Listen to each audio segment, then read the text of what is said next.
Sejumlah kasus kekerasan seksual dan pemerkosaan yang dilakukan dokter terungkap satu persatu di berbagai daerah. Bagaimana proses hukum bisa memberikan efek jera bagi pelaku? Kita diskusikan bersama pakar hukum pidana, Prof. Jamin Ginting. Selamat petang, Prof. Selamat petang, Mbak. Prof. Jamin, kalau kita lihat terungkapnya satu persatu kasus kekerasan seksual oleh seorang dokter, ini bisa kita lihat atau kita amati sebagai kurangnya efek jera atau kurang beratnya kah pidana yang mengancam? Ya, pertama tentu ketentuan tentang kekerasan seksual di undang-undang kita saya kira sudah cukup baik ya mengatur terhadap sanksi pidana.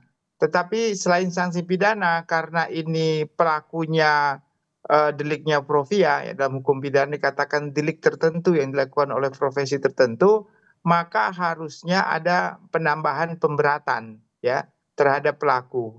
Penambahan pemberatan itu berupa apa? Pidana tambahan.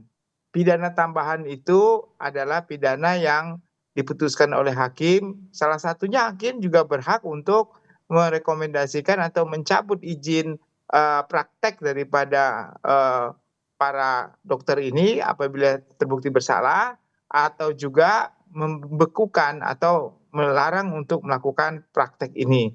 Nah, biasanya dalam pelaksanaan pembukuan SPI ya, surat perintah praktek kerja ini itu dilakukan oleh konsil ya, Konsil Indonesia melalui mekanisme aduan dari masyarakat, lalu ada pembuktian terhadap aduan tersebut, lalu rekomendasi. Nah, sayangnya banyak aduan-aduan itu yang orang nggak tahu begitu ya, mau mengadu kemana. Jadi lebih gampang ke polisi begitu. Nah, padahal kalau kita lihat contohnya malpraktek, termasuk di dalamnya malpraktek yaitu kekerasan itu juga kalau mau ditelusuri banyak. Jadi saya kira Konsil Kedokteran Indonesia harus lebih gencar ini untuk memberikan sanksi. Walaupun di dalam konsil itu sendiri di dalamnya adalah dokter-dokter juga selain ada ahli hukum.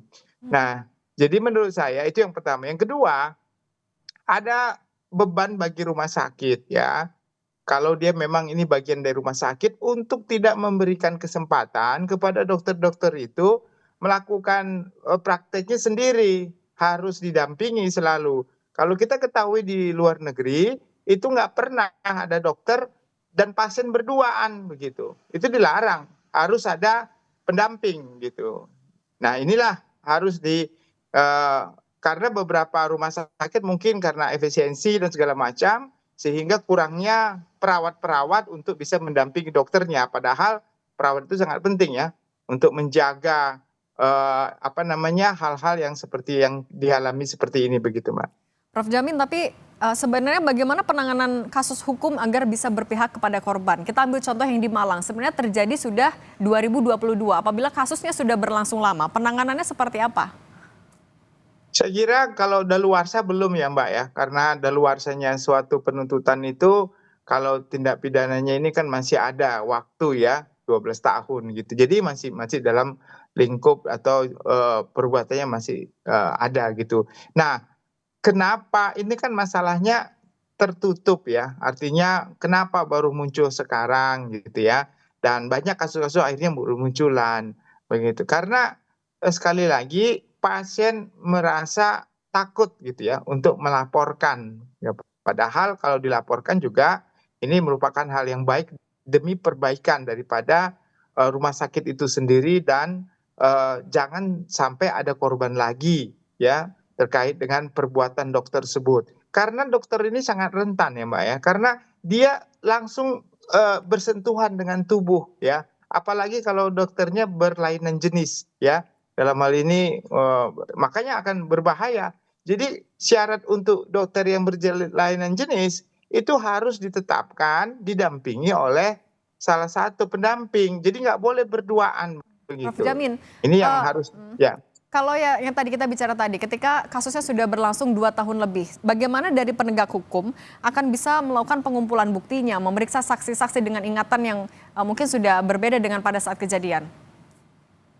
Saya kira kita kalau menggunakan bukti elektronik, ya dalam hal ini boleh dilakukan seperti CCTV, dan juga kalau visumnya tentu nggak ada ya. Kalau pelecehan kan sekarang kalau pelecehan itu dalam konteks undang-undang dia satu cukup bukti dan pengakuan, karena kalau berdasarkan korban sendiri kan, karena pelecehan itu biasanya dalam undang-undang ini nggak perlu dua alat bukti yang benar-benar selain daripada korban begitu. Jadi masih boleh, masih bisa sepanjang bisa dibuktikan. Nah, cuma memang kalau terkait dengan visum, contohnya pelecehan seksual, visumnya sudah nggak mungkin bisa ada lagi begitu, agak sulit begitu.